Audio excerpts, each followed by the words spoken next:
So ayun, okay. KGX, kamusta tayong lahat? Meron lang akong TA ngayon. So okay tayo dito. Napansin nyo to, yung huling video. So ang ganda, di ba? Ang ganda ng inangat. So ngayon, ang next entry point ko ay itong area na to, no? Si 114300 or 114500. 114300 or 114500, mga kapatid. And kapag magka-cut loss ako sa area na to, si 117. I think sa 117 ako magka-cut if ever na biglang lumipad. So may gusto pa nga akong ikat hanggang 19 Ayan, no? So sana hanggang 19 pero sa 117 lang ako para at least hindi ganun kalaki ang loss if ever, di ba? So ito, hinihintay natin to, mga kapatid, ha. So sana lang, no? Sana lang pag umangat diyan mag-bounce tapos sabay biglang bumanat. So tinitingnan ko tong area na to, fake out kasi to. Tong resistance na to is hindi na siya pure resistance for me dahil sa 4 hours time frame lang, kasi kung mag-scalp lang ako, wala na kumbaga, umangat siya pero hindi naman talaga lumipad. So weak resistance pero profit lahat ng pumasok dito, no? Kung pumasok kayo dito sa 1117 tapos nag-TP kayo dito sa 11124, maliit pa rin yan pero nasa 20%, di ba?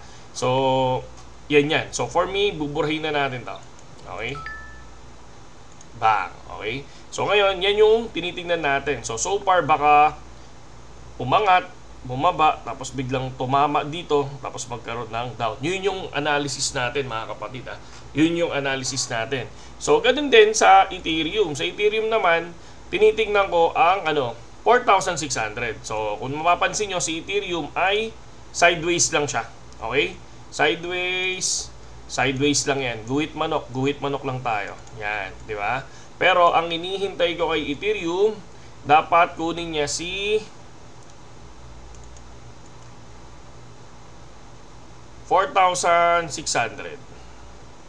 Yan. So dapat umangat siya dyan sa 4,600 na to. No? 4,600 and then dyan ako mag-short position bababa. Okay?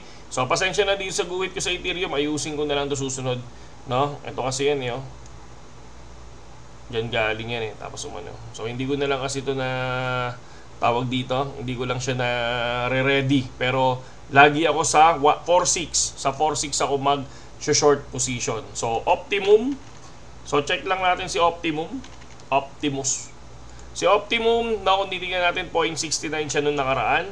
Lumipad siya ng hanggang 0.7269. So far, kahit pa paano, mayroon tayong profit na dito na katiting nung time na yon, okay?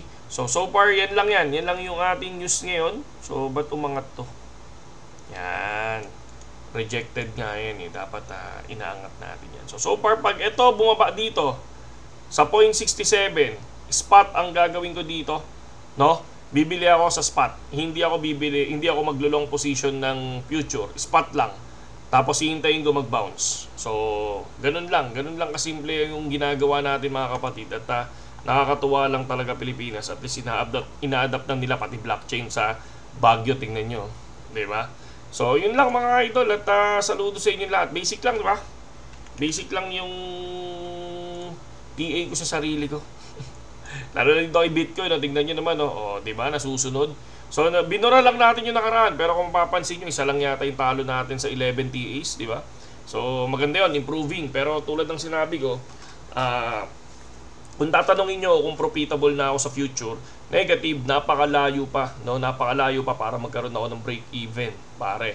Kasi bakit? Nung 2021 is talagang malala yung talo natin dahil wala naman nagturo sa atin. No? Sobrang lala at akala ko crypto yung magpapayaman sa akin ng 2021, 2020. No, yun yung naririnig ko kasi dati, yun yung na laging sinasabi sa akin, kaya naniwala ako noon. Pero talagang wala.